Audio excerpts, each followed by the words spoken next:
Assalamualaikum warahmatullahi wabarakatuh dan salam sejahtera. Perbincangan mengenai Akta Keselamatan dan Kesihatan Pekerjaan. Pada kali ini kita akan pergi pada topik sistem pengurusan keselamatan dan kesihatan pekerjaan. Okey, pertamanya kita nak mengetahui definisi bagi sistem pengurusan keselamatan dan kesihatan pekerjaan.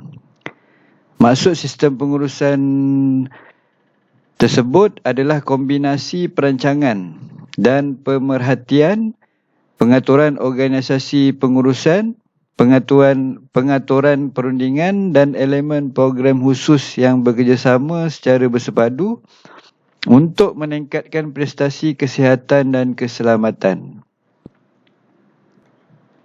So, dalam sistem pengurusan mesti ada organisasi yang melaksana. So, kita boleh lihat elemen pada definisi ini betapa pentingnya kombinasi perancangan dan pemerhatian serta pengaturan ataupun penyusunan organisasi pengurusan yang dibuat oleh organisasi untuk memastikan sistem keselamatan dan kesihatan yang terbaik. Selain itu, adanya konsultan ataupun penyusunan perundingan dan elemen program khusus yang saling terkait untuk meningkatkan prestasi kesihatan dan keselamatan sesuatu organisasi ataupun syarikat. Jadi, sistem pengurusan ini merupakan satu keperluan yang disediakan untuk memudahkan organisasi mengawal risiko keselamatan dan kesihatan pekerjaan dan dapat meningkatkan pencapaian organisasi tersebut. Jadi, dengan kukuhnya ataupun kuatnya sistem pengurusan keselamatan dan kesihatan pekerjaan ini, ianya dapat mengurangkan risiko kepada pekerja, dapat melindungi pekerja. Dan selainnya dapat melaksanakan dan mengekalkan dan mencapai pembaikan berterusan kepada organisasi. Kita lihat pula kepada kepentingan pengurusan OSH ataupun keselamatan dan kesihatan pekerjaan. Yang pertamanya mesti ada dasar ataupun polisi pada organisasi. Jadi, dengan adanya dasar ataupun polisi organisasi, ianya memberi garis panduan kepada organisasi untuk melaksanakan. Kalau tak ada dasar ataupun polisi, itu akan memberi masalah kepada organisasi. Seterusnya, ianya mestilah memuaskan pelanggan ataupun kepuasan pelanggan. Ataupun erti kata lain untuk kepuasan pelanggan. Tidak kira ianya terdiri daripada pekerja itu sendiri, pelanggan-pelanggan mereka serta orang ramai. Seterusnya, kepentingan pengurusan ini adalah untuk keperluan undang-undang dan juga peraturan yang wajib dilaksanakan oleh organisasi bergantung kepada akta-akta yang telah ditetapkan oleh kerajaan. Manakala globalisasi pula untuk mengarahkan organisasi supaya mematuhi dan mengikuti piawaian-piawaian antarabangsa dan menuju kepada globalisasi. Seterusnya, untuk kepimpinan dalam organisasi ataupun pengurusan itu sendiri, kepimpinan adalah sangat penting. Oleh sebab itu, dalam setiap organisasi ada jawatan-jawatan yang dipegang.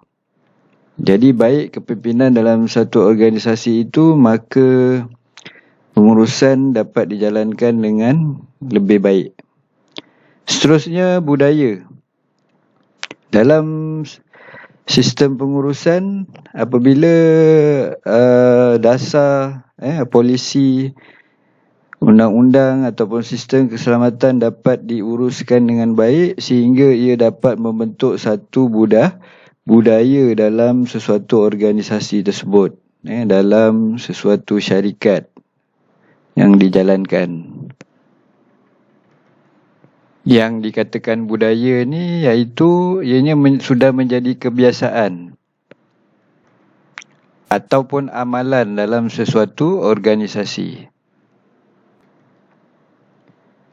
Seterusnya, kita pergi kepada tanggungjawab utama pengurusan atau organisasi tentang sistem pengurusan keselamatan dan kesihatan pekerjaan. Jadi, tanggungjawab utama mereka jadi memastikan penglibatan sepenuhnya seluruhnya pengurusan atasan ataupun organisasi dan juga organisasi kerja. Sama ada pihak atasan dan juga bawahan. Semuanya memainkan peranan. Ada tanggungjawab masing-masing untuk memastikan tempat kerja yang selamat. Kemudian mereka sentiasa berunding dengan pekerja. Apa langkah terbaik ataupun masalah-masalah yang dihadapi. So, komunikasi antara pihak organisasi atasan dan juga pekerja sentiasa berjalan. Sentiasa memerlukan antara satu sama lain untuk dapat satu keputusan yang terbaik. Kemudian mereka perlu menugaskan wakil ataupun menghantar wakil untuk memberikan bantuan kesihatan dan keselamatan kepada pekerja-pekerja yang sekiranya berlaku sebarang kemalangan. Contohnya, mereka perlu menguruskan urusan yang berkaitan dengan bantuan kepada pekerja yang mengalami kemalangan. Contohnya melibatkan urusan insurans, SOKSO dan sebagainya. Selain itu, mereka perlu memberi pengawasan dan pemantauan yang mencukupi untuk operasi-operasi kerja yang berjalan. Contohnya, mereka perlu membuat pemantauan berkala secara mingguan ataupun bulanan. Jadi ini dapat memastikan risiko awal dapat dikesan. Selain itu juga, mereka perlu menyediakan garis panduan dan latihan yang secukupnya kepada organisasi dan kepada pekerja-pekerja mereka. Dan mereka juga perlu memantau dan mengkaji keadaan untuk amalan yang terbaik. Maksudnya proses analisa pada tempat kerja itu mestilah secara berterusan. Sebab mungkin akan ada perubahan-perubahan pada keadaan ataupun situasi tempat kerja.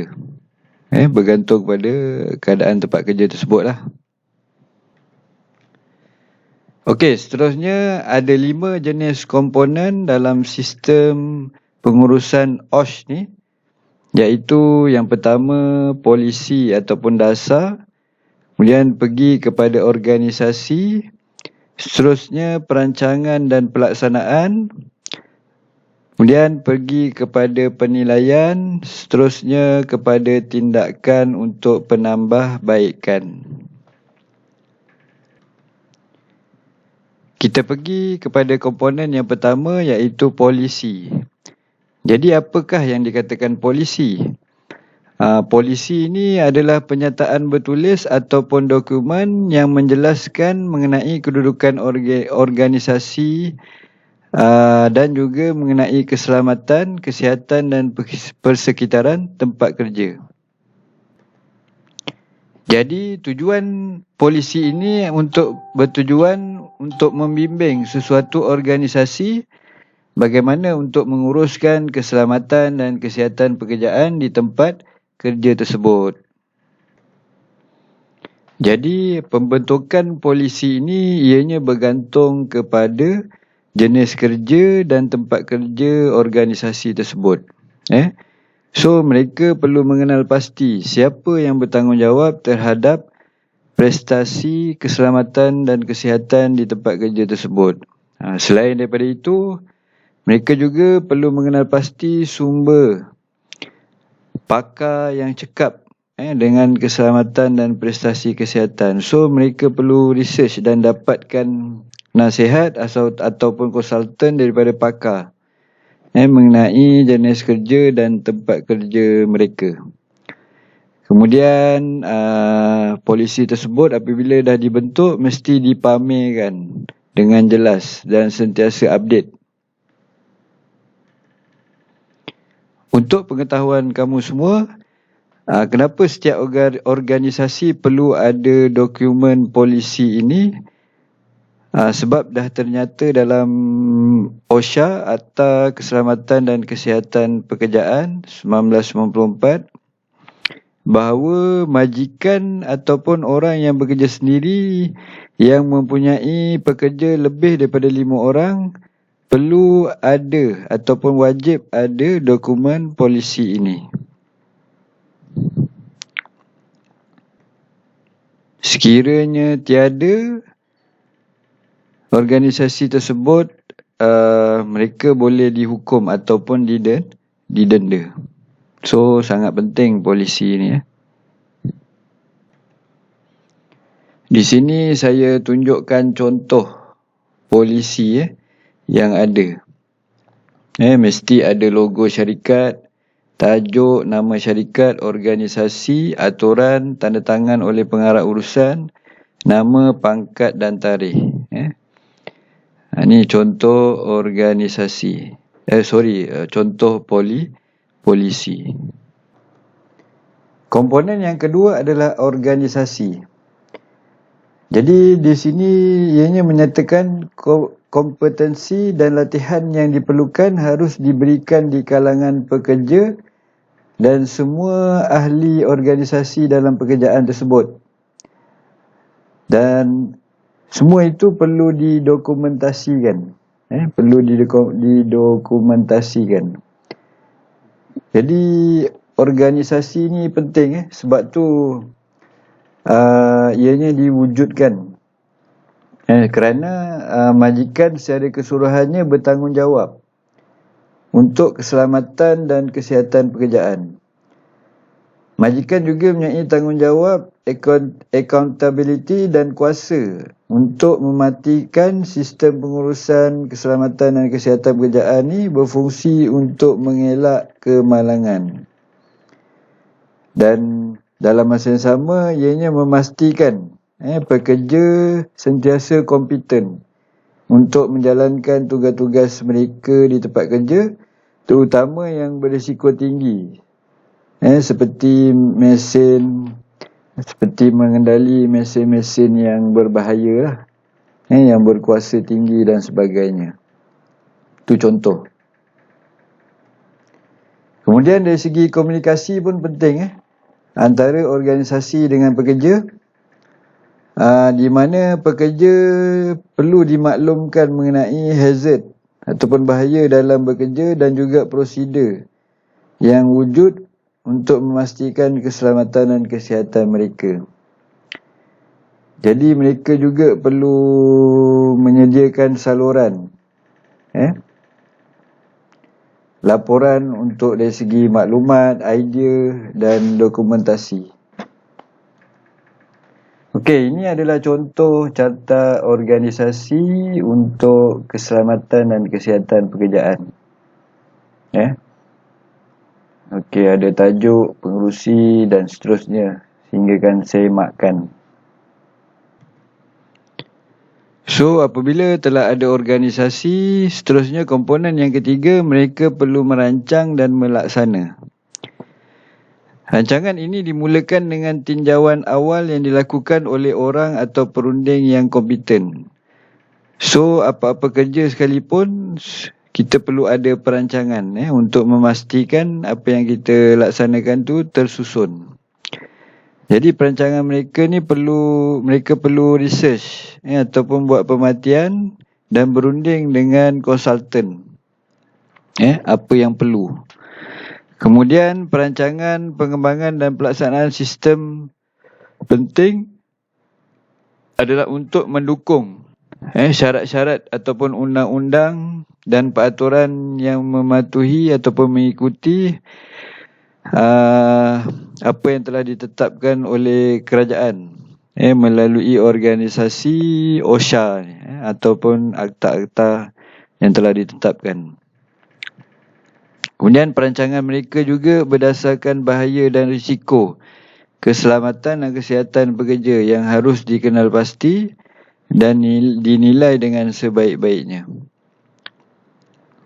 Dari situ langkah-langkah pencegahan bahaya dan sebagainya serta melindungi harus dilaksanakan untuk meminimumkan risiko.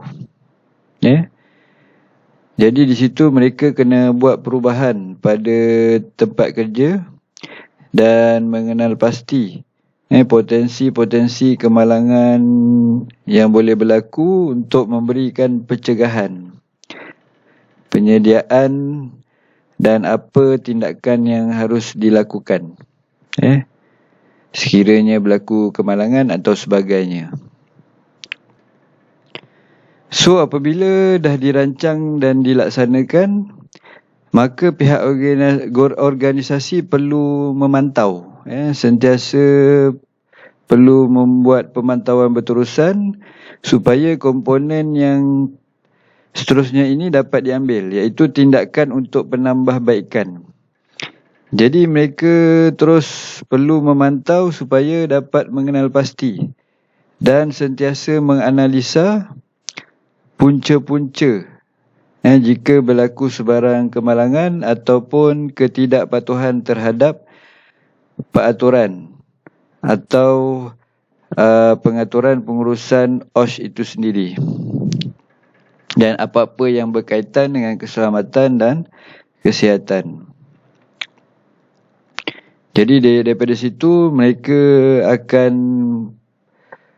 perlu memulakan dan merancang semula untuk melaksanakan dan sentiasa memeriksa, membuat pemeriksaan, pemantauan, keberkesanan tindakan pembaharuan ataupun pembetulan yang dibuat untuk dan perlindungan termasuk perubahan pada pengurusan OSH itu sendiri. Jadi sebab itu dalam komunikasi antara organisasi dengan pekerja itu penting, di mana terdapat maklumat-maklumat baru, info-info baru ataupun idea-idea baru berkaitan dengan tempat kerja ataupun jenis kerja yang dilakukan. Daripada situ, daripada perkara-perkara tadi, laporan-laporan dan sebagainya akan dapat menambah baik. Mereka akan berbincang dan buat pembentukan peraturan yang baru.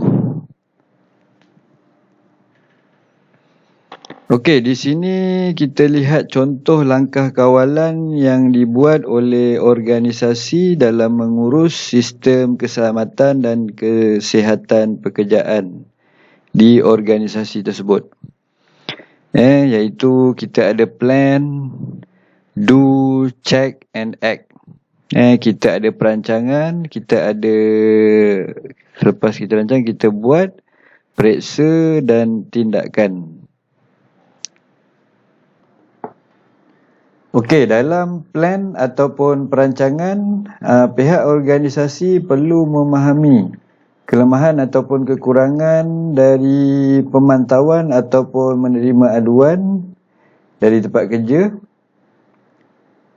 apa-apa saja. Kemudian di situ mereka boleh menetapkan keutamaan untuk menutup kelemahan tersebut.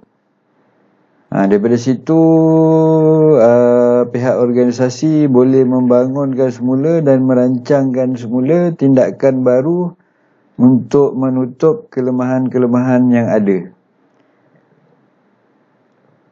Jadi apabila siap plan tersebut, so mereka boleh melaksanakan perubahan yang telah dirancang tadi.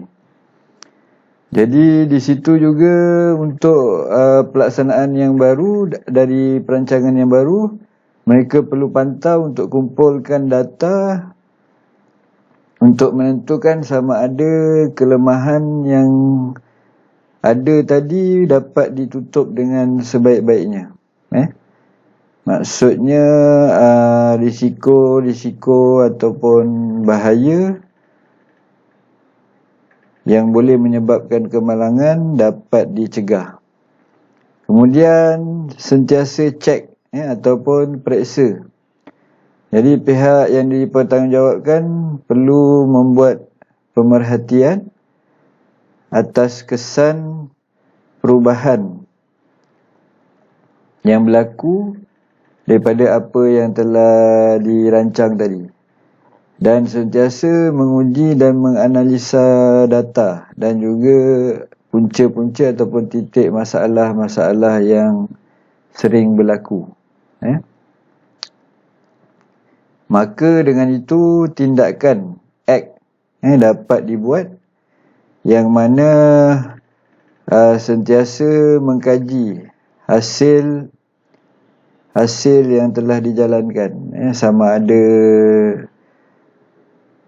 operasi kerja yang dibuat itu betul-betul selamat, dan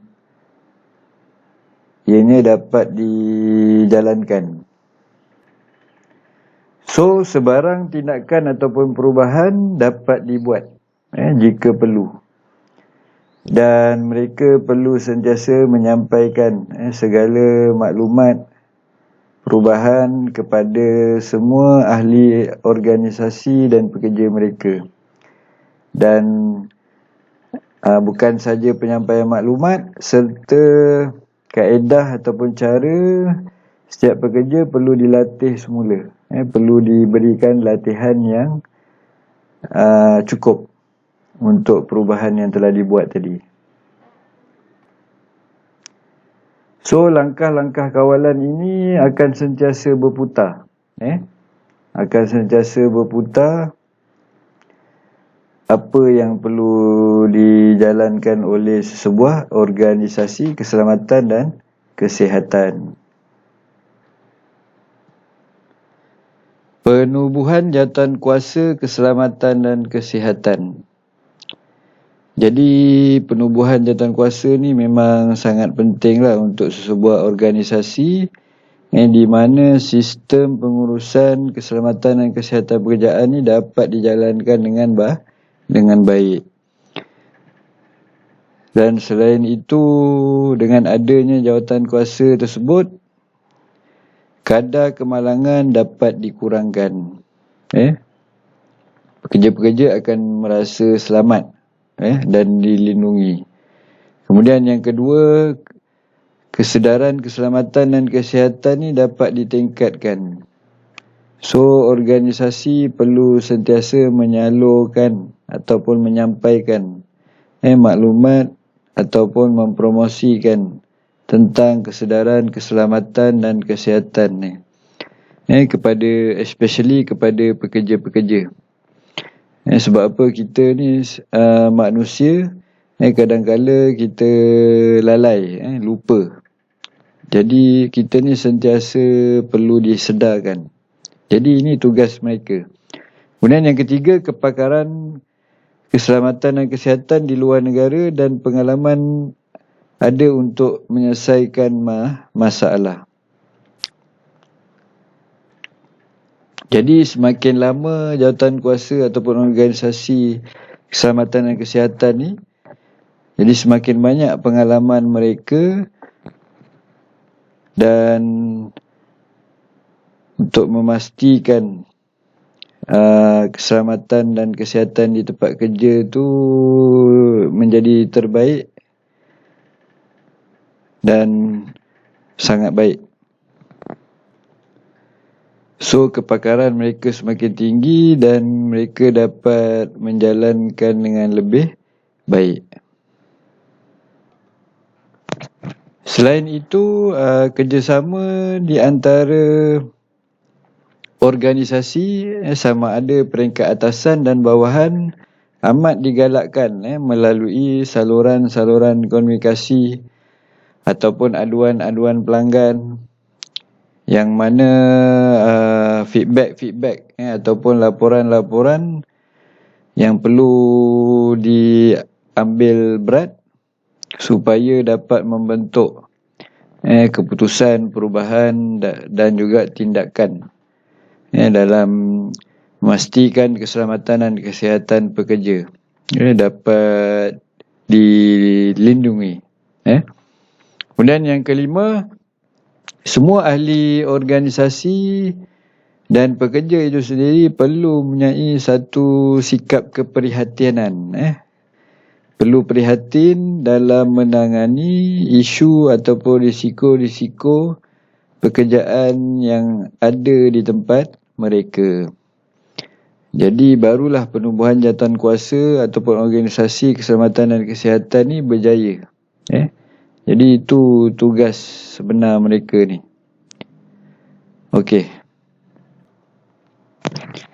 Okey, dalam Akta Keselamatan dan Kesihatan Pekerjaan 1994 pada Seksyen 30 menyatakan setiap majikan yang mempunyai lebih daripada 40 orang pekerja, mereka perlu menubuhkan jawatankuasa keselamatan dan kesihatan. Mereka perlu wujudkan organisasi jawatankuasa keselamatan dan kesihatan. Objektifnya seperti yang kita telah bincangkan sebelum ini.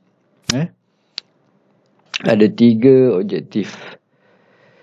Nanti kamu baca kan.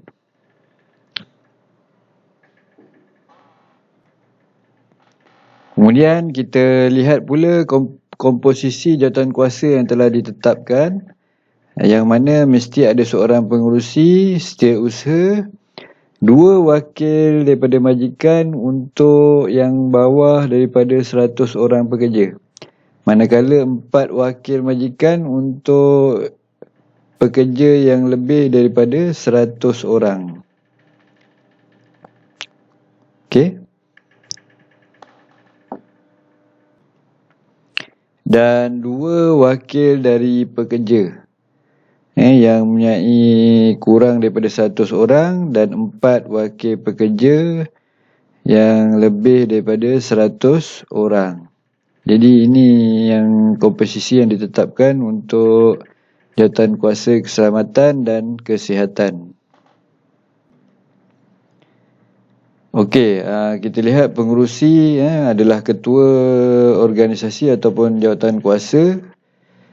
So tugas pengerusi adalah untuk menjadualkan perjumpaan bulanan, mengatur masa, tarikh dan tempat. So perjumpaan bulanan mesti diadakan, paling tidak sebulan sekali.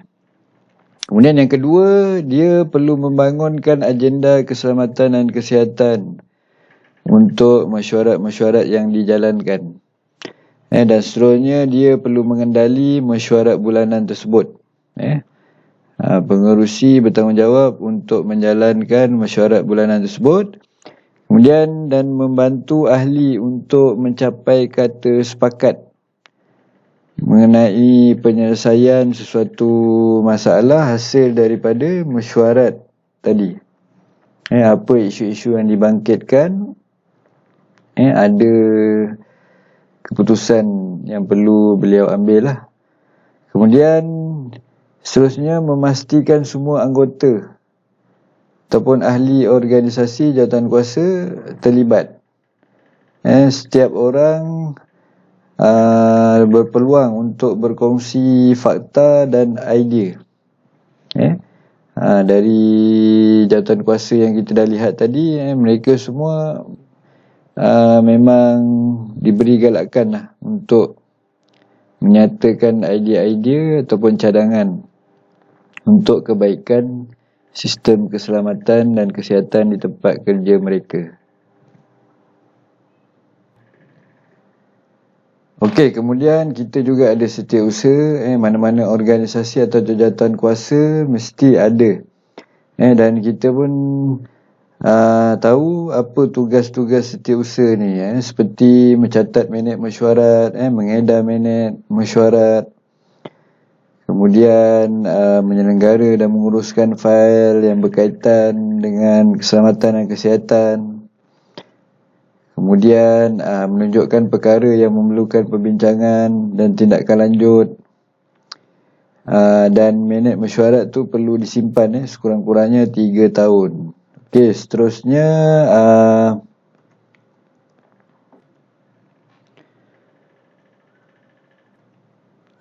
manakala wakil jawatan kuasa pula, mereka ada tugas-tugas yang memang sangat penting lah. Yang mana mereka perlu laporkan masalah keselamatan dan kesihatan pekerja kepada jawatan kuasa. Dari segi laporan kemalangan ataupun kejadian yang mengarahkan kepada risiko kemalangan ataupun yang dirasakan tempat kerja yang tidak selamat. Kemudian mereka perlu adakan cadangan-cadangan, idea-idea ataupun perkara-perkara yang perlu dimasukkan dalam mesyuarat. Kemudian mereka juga perlu menggalakkan kepada pekerja-pekerja untuk melaporkan jika ada sebarang bahaya yang boleh berlaku yang menyebabkan kemalangan. Kemudian mereka juga perlu menetapkan SOP prosedur untuk melakukan pemeriksaan, sama ada pada tempat kerja, jenis kerja yang mereka lakukan, dan bagaimana untuk mengawal bahaya.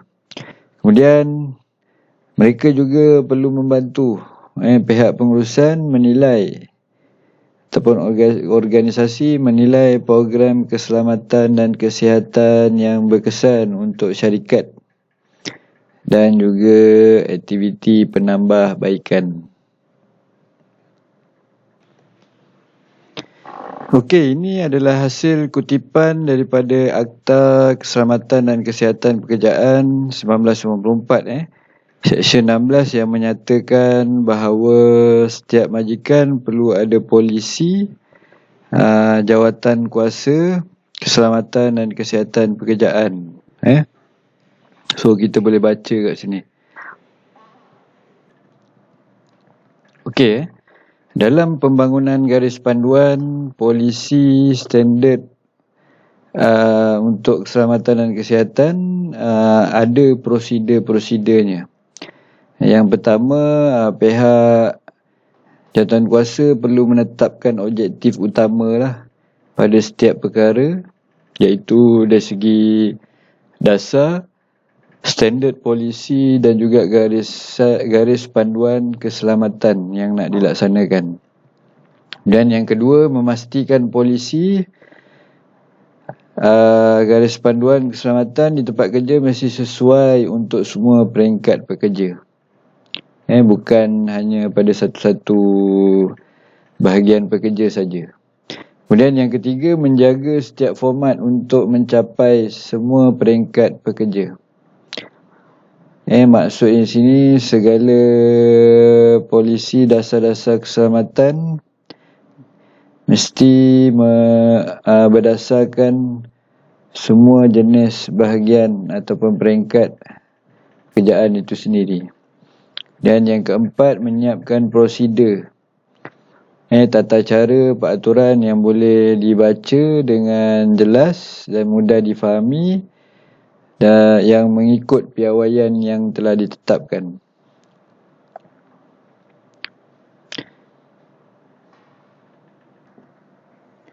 Okey, secara kesimpulannya memang pihak pengurusan adalah penggerak utama yang penting dalam memastikan pengurangan kemalangan di tempat kerja dapat dikurangkan.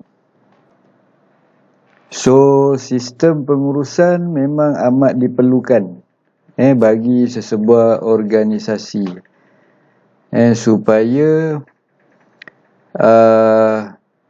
kemalangan yang melibatkan pekerja dapat dikurangkan. Sebab apa?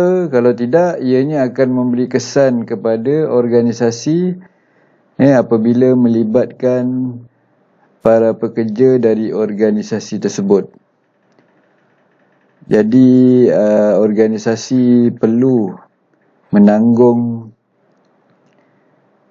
kesan ataupun kerugian hasil dari kemalangan yang telah berlaku. Okey, apa yang saya nak beritahu di sini, kemalangan yang berlaku di tempat kerja adalah kebanyakannya berlaku disebabkan oleh kegagalan pengurusan dari pihak organisasi itu sendiri. Kalau menurut kajiannya, peratus penyebab berlakunya kemalangan paling tinggi adalah kegagalan sesebuah organisasi menguruskan untuk bahagian keselamatan dan kesihatan. Seperti yang diketahui, setiap organisasi seharusnya menyediakan tempat kerja yang selamat untuk pekerja mereka, akan tetapi masih banyak organisasi yang tidak mematuhi piawaian yang telah ditetapkan oleh OSHA ataupun JKKKP untuk sesebuah organisasi.